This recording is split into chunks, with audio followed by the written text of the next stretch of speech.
रायगड सम्राट अल्पावधिक लोकप्रिय ठरलेले रायगड सम्राट रयतेच्या सेवेसाठी सदैव पुढे। रायगड सम्राट राजकीय, सामाजिक, शैक्षणिक, शेतीविषयक अचूक बातम्यांसाठी रायगड सम्राट न्यूजला सबस्क्राईब करा।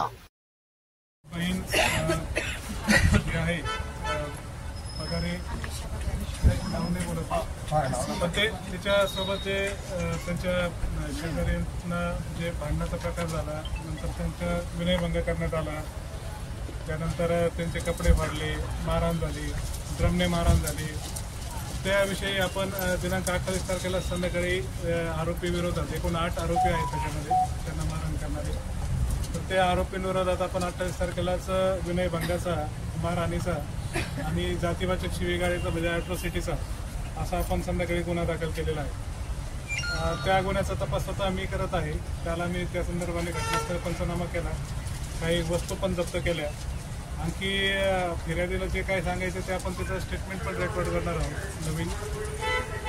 फक्त आता लॅक्युना आमच्या तपासामध्ये हा राहिलेला आहे की मला आतापर्यंत आरोपी अटक करता आलेली नाही त्याच्यामध्ये। तर ज्यावेळेस असा गंभीर गुन्हा घडतो तर कोणत्या ना कोणत्या माध्यमातून आरोपीपर्यंत माहिती जात असते की अशा पद्धतीचा गुन्हा दाखल आहे, आणि मग ते आरोपी पूर्ण प्रयत्न करतो की लपून राहण्याचा, पळून जाण्याचा, परंतु आपण त्यांना लोकेट करतो आपल्या गोपनीय माहितीवरून, टेक्निकल गोष्टींवरून आपण लोकेट करतो आणि त्यांचा शोध घेऊन त्यांना आपण अटक करणार आहे त्या ठिकाणी। पण आता ते ह्या सगळ्या प्रक्रिया करण्यासाठी आम्हाला थोडासा वेळ लागतोय, कारण तो वेळ लागणारच असतो। थोडं ॲनालिसिस करावं लागतं, टीमला इकडे तिकडे पाठवावं लागतं, 4-8 जणांकडे चौकशी करावी लागते, पण प्रक्रिया पूर्ण 100% आमची फंक्शनमध्ये आहे।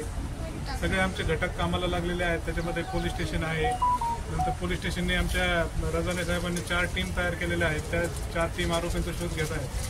होऊ शकतं एक तर आम्हाला आजच आरोपी भेटून जातील किंवा जास्तीत जास्त उद्या संध्याकाळपर्यंत आम्ही निश्चितपणे आरोपींना ताब्यात घेऊ आणि तुम्हाला या घटनेचा तर निषेध तुम्ही करता एक अतिशय योग्यच आहे, पण त्या हे पुढे जाऊन आपल्या सगळ्यांचं हे कर्तव्य आहे की आरोपींना कोर्टाच्या माध्यमातून शिक्षा लागणं सगळ्यात जास्त महत्त्वाचं आहे।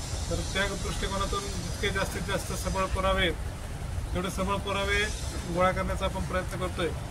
तर मला अशी सगळ्यांना विनंती करायची की आम्ही तपास करतोय चांगल्या पद्धतीने। यांना पण माहीत आहे, फिर्यादीची बहीण आहे किंवा त्यांच्या घरचे व्यक्ती आहेत, सगळ्यांना माहीत आहे तपास चांगल्या पद्धतीने अतिशय चालू आहे।